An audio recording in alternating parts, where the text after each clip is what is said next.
Shalom adik-adik, apa kabar? Luar biasa, pasti adik-adik dalam keadaan tubuh yang sehat, puji nama Tuhan. Ya, pagi hari ini kita akan siap untuk beribadah sekolah minggu. Kakak yakin adik-adik sudah mempersiapkan diri untuk mengikuti ibadah pada pagi hari ini. Siapkan hati kita angkat pujian, selamat pagi Bapa, selamat pagi Yesus. Dengan sikap berdoa, adik-adik tutup matanya, tidak boleh jalan-jalan, ya.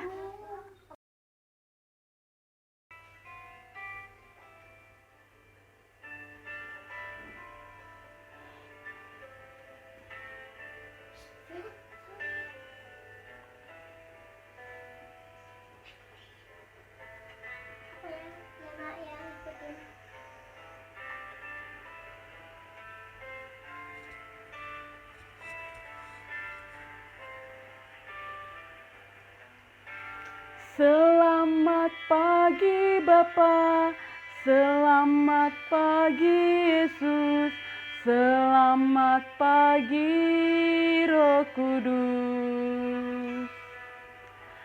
Terima kasih atas anugerah-Mu, semalam telah berlalu. Ku memuji, ku bersyukur, memuliakan nama-Mu. Allah Bapa, Putra, Roh Kudus, terima kasih. Pagi Bapa, selamat pagi Yesus, selamat pagi Roh Kudus. Terima kasih atas anugerah-Mu, semalam telah berlalu. Ku memuji, ku bersyukur, memuliakan nama-Mu. Allah Bapa, Putra, Roh Kudus, terima kasih. Kita satu dalam doa, kita mau berdoa, sikap doa yang baik. Tuhan Yesus, Allah Bapa kami dalam surga, kami yakin ya Tuhan, Roh Kudus-Mu hadir pada ibadah pada pagi hari ini ya Bapa. Siapkan hati kami untuk kami duduk diam, untuk mendengarkan firman-Mu, untuk mengikuti setiap pujian. Kami yakin dan percaya Roh Kudus-Mu hadir di tengah-tengah kami. Kami siap ya Bapa untuk mengikuti ibadah pagi hari ini. Dalam nama Yesus Kristus kami berdoa, amin. Ya. Puji nama Tuhan. Ya, kakak yakin adik-adik sudah siap untuk mengikuti ibadah ya. Sekarang kita mau angkat pujian. Ada satu sobatku. Siapa di sini yang punya sobat? Pasti semuanya punya ya. Selain teman kita, pasti sobat yang paling setia adalah Tuhan Yesus. Ya, adik-adik, Kak Alin minta adik-adik berdiri. Kita mau memuji Tuhan dengan satu pujian. Ada satu sobatku. Ya. Musik.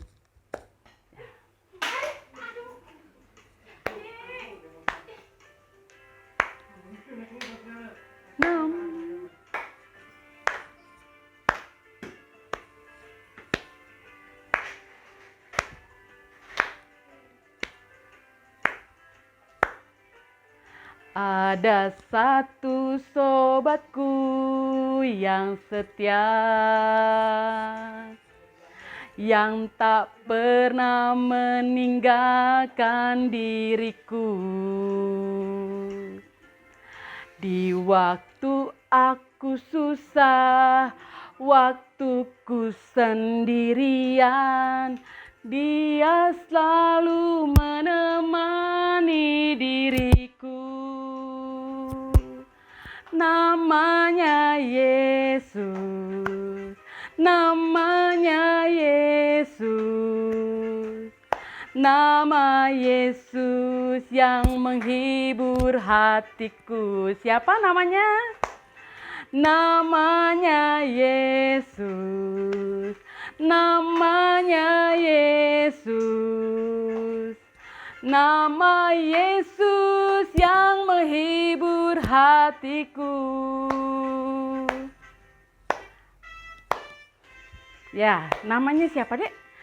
Yesus. Yesus adalah sobat kita yang paling setia ya. Ya, puji nama Tuhan. Tetap berdiri ya, tidak boleh duduk. Ada satu sobatku yang setia, yang tak pernah meninggalkan diriku. Di waktu aku susah, waktuku sendirian, Dia selalu menemani diriku. Siapa namanya? Namanya Yesus. Namanya Yesus. Nama Yesus yang menghibur hatiku.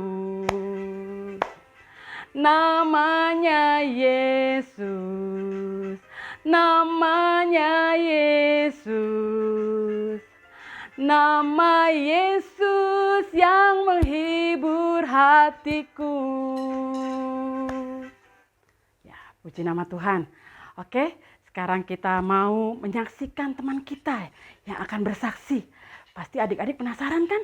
Siapa yang akan bersaksi pada pagi hari ini? Ya, sekarang duduk dengan tenang, kita saksikan teman kita yang akan bersaksi. Ya.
Oke, adik-adik, sekarang kita siapkan hati kita untuk mendengarkan firman Tuhan.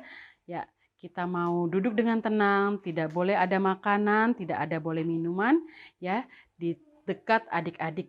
Siapkan hatinya, duduk dengan tenang, tidak boleh ribut, ya.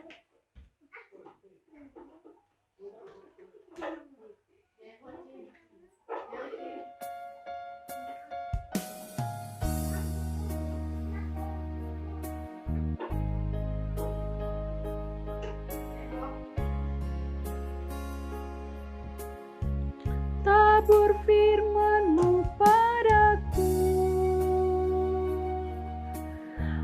pimpin aku di jalan-Mu, bentuk aku menurut-Mu, agar aku senangkan-Mu. Taburkan firman-Mu padaku, pimpin aku di jalan-Mu, bentuk aku menurut-Mu, agar aku senangkan-Mu. Kita yakin dan percaya firman Tuhan akan tertanam di hati kita, dan adik-adik akan mengerti dan memahami firman Tuhan yang akan adik-adik dapat pada pagi hari ini. Dalam sikap doa kita nyanyikan ini sekali lagi. Taburkan firman-Mu padaku, pimpin aku di jalan-Mu, bentuk aku menurut-Mu, agar aku senangkan-Mu.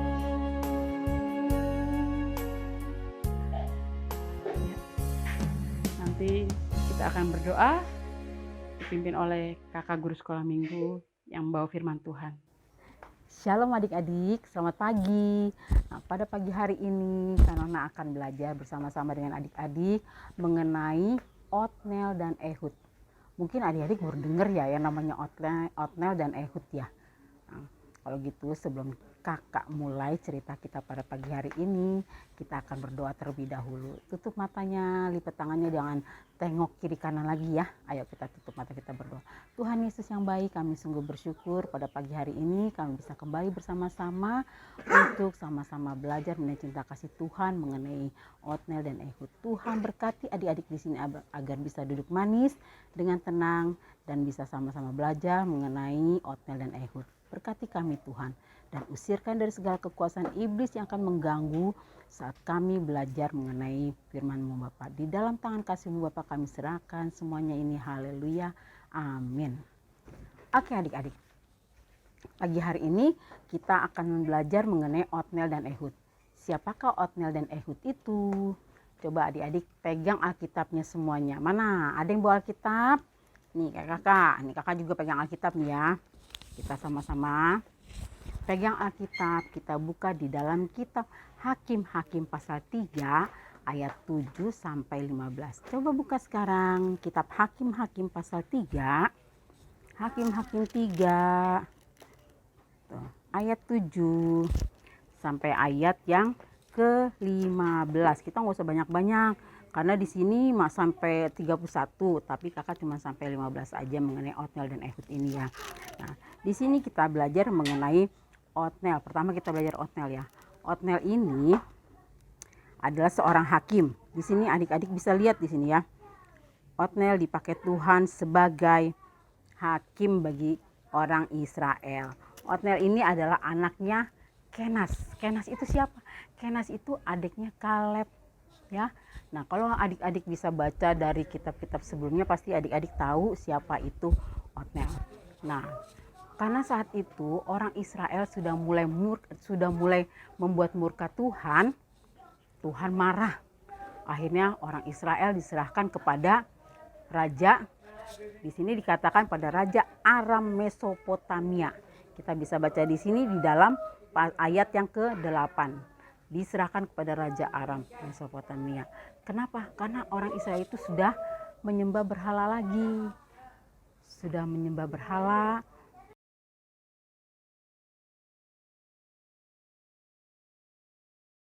Nah adik-adik, orang-orang Israel itu karena dia menyembah berhala, makanya sama Tuhan dia diserahkan kepada Raja Aram. Nah, akhirnya jengah juga orang Israel karena apa? Capek dia kerja bakti terus, dia terlalu dikerja paksa sama Raja Aram ini, dan dia takluk. Di sini dikatakan orang Israel itu takut kepada Kushan Rishan Raim.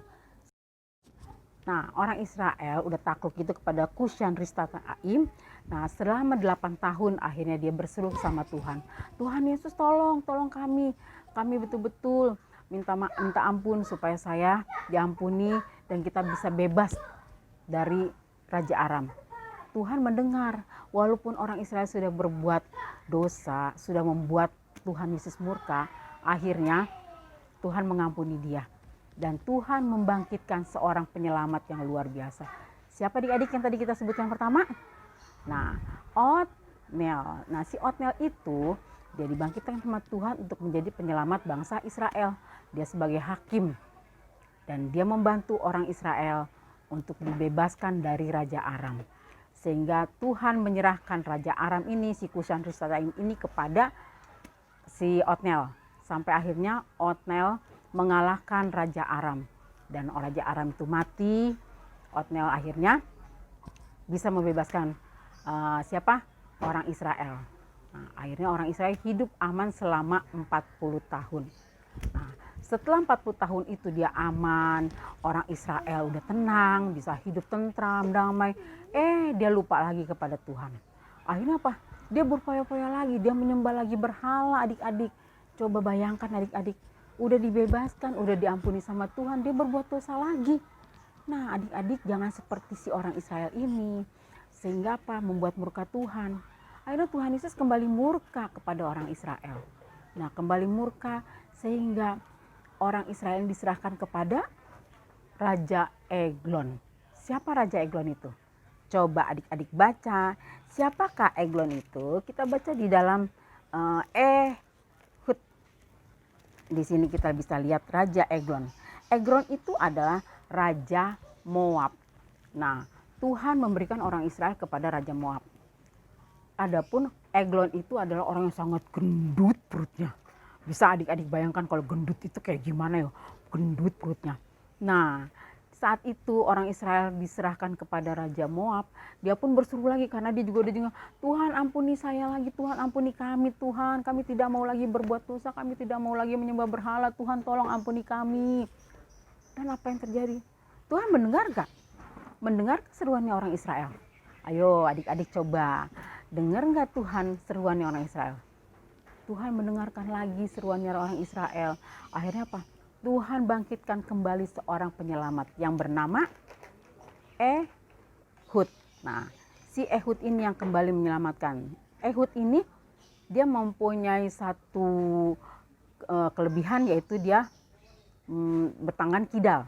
Jadi segala sesuatu dia melakukan kidal. Nah, di sini ada ponakan aku namanya Jeho. Jeho itu dia tangannya kidal. Dia kidal itu selalu pakai tangan kiri. Nah, si Ehud ini dia selalu menggunakan tangan kidal. Tuhan memberikan Ehud kepada orang Israel sebagai penyelamat. Ada apa? Dia berpikir, si Ehud berpikir bagaimana caranya mengalahkan Raja Moab. Dia berpikir akhirnya apa? Dia akhirnya menyiapkan sebuah pedang yang panjang, pedang bermata dua. Panjangnya beberapa hasta ya. Terus dia sembunyikan di tangannya yang kiri. Dia pakai jubah panjang, dia sembunyikan pedangnya itu dari tangan sebelah kiri ini masuk sampai ke pangkal paha yang sebelah kiri. Dia sembunyikan di situ. Nah, dia pura-puranya apa? Dia membawa upeti. Karena apa? Kalau kita menghadap raja itu harus membawa upeti. Upeti itu adalah persembahan persembahan sebagai pajaknya pada raja ya, kalau sekarang itu pajak. Nah, kalau dulu upeti. Dia bawa upeti. Setelah dia menghampiri Raja Moab, Raja Eglon ini, dia berikan upetinya. Dan kemudian orang-orang yang bawa upetinya itu disuruh pulang. Setelah disuruh pulang, si Ehud ini dia gak mau pulang. Dia ngumpet di bebatuan. Setelah dia melihat semua yang membawa upeti ini pada pulang, udah sepi, dia kembali kepada Raja Eglon. Dia bilang apa? Ada perintah dari Tuhan Yesus yang ada perintah dari Tuhan. Saya akan sampaikan kepada Raja Eglon. Terus Raja Eglon membawa Ehud ke kamarnya. Sampai di kamar yang atas, kemudian si Ehud bertemu dengan Eglon. Dan setelah dia berhadapan muka dengan Raja Eglon, kemudian dia ambil pedangnya, dia keluarkan pedangnya, dan dia tusuk ke perutnya. Ditusuk ke perutnya yang gendut itu. Akhirnya kempes nggak adik-adik? Tapi itu bukan balon ya, jangan adik-adik sembarangan gituin kempesin ke perutnya orang. Kalau bawa pedang panjang begini jangan ditusukin ke perut orang. Ini cuma Ehud doang karena dia disuruh sama Tuhan untuk menusuk perutnya Raja Eglon. Kemudian ditusukkan perut si pedangnya ini yang panjang sekali ke perutnya. Ya, Raja Eglon pun akhirnya mati terkapar. Nah di situ dia diam-diam juga.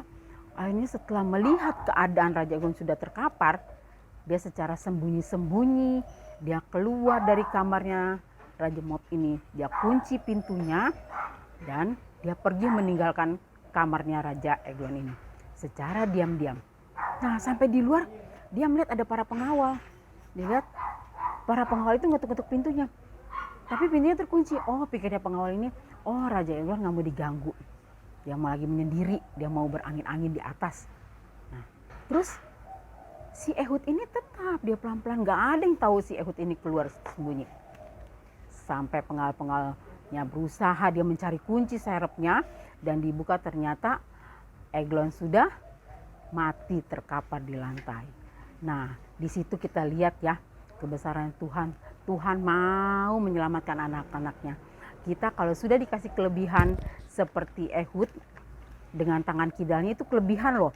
Dengan tangan kidalnya Raja Eglon nggak tahu bahwa dengan kekuatan tangan kirinya ini dia bisa menusuk secara luar biasa. Kita biasanya pakai tangan kanan kita ya bisa langsung kencang begini, tapi si Ehud ini nggak pakai tangan kidal. Tuh, bayangkan kalau kita sudah diberikan kelebihan atau kita sudah diberikan kepintaran, jangan sombong karena kepintaran itu asal dari Tuhan.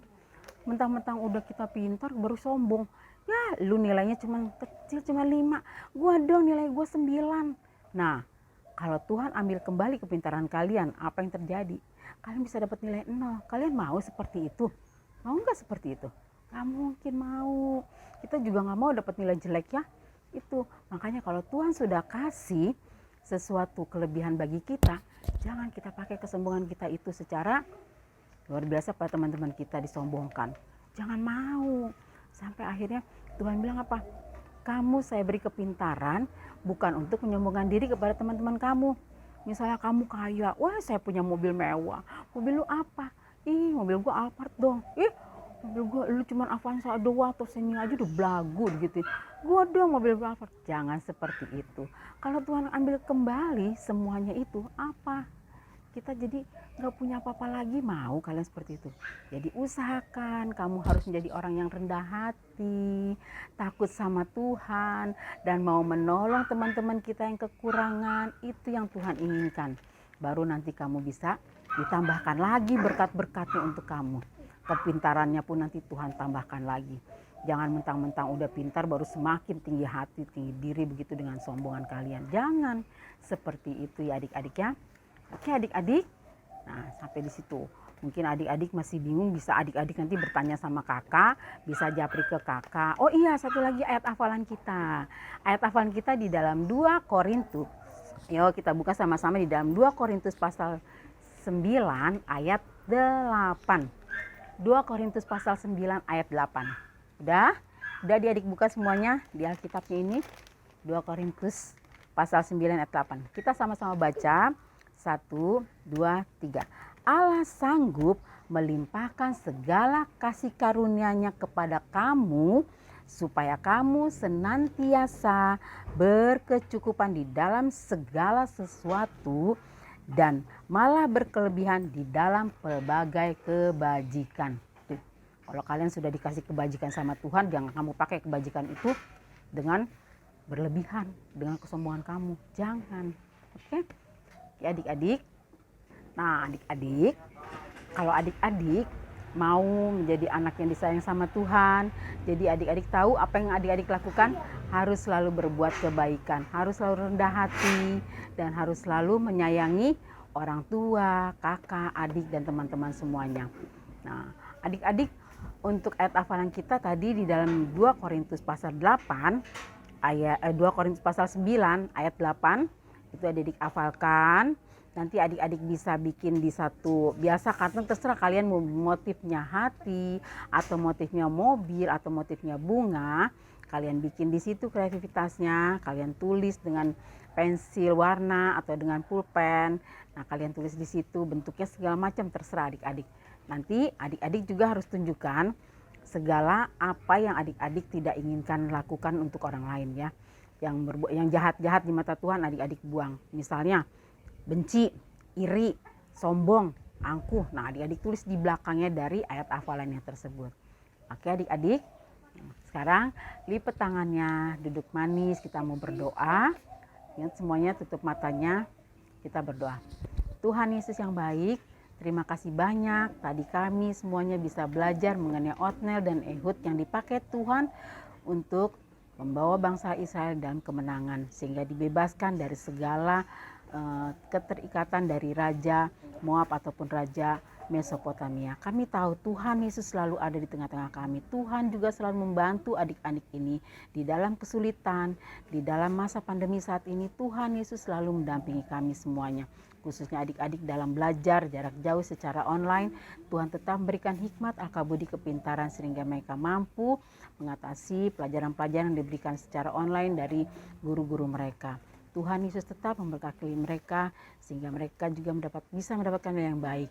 Dan di akhir semester nanti pun mereka bisa naik kelas dengan yang memuaskan Tuhan. Terima kasih banyak Tuhan Yesus, karena kami tahu Tuhan Yesus akan pakai adik-adik semuanya menjadi alat Tuhan yang hidup, yang bisa bersaksi kepada teman-teman mereka yang belum mengenal dan percaya akan Tuhan. Terima kasih Tuhan Yesusku, kami serahkan doa kami ke dalam tangan kasih-Mu saja Tuhan. Haleluya, amin. Oke, terima kasih adik-adik. Selamat pagi, shalom. Sampai ketemu lagi minggu depan ya. Tuhan Yesus memberkati. Bersuara lagi. Citak.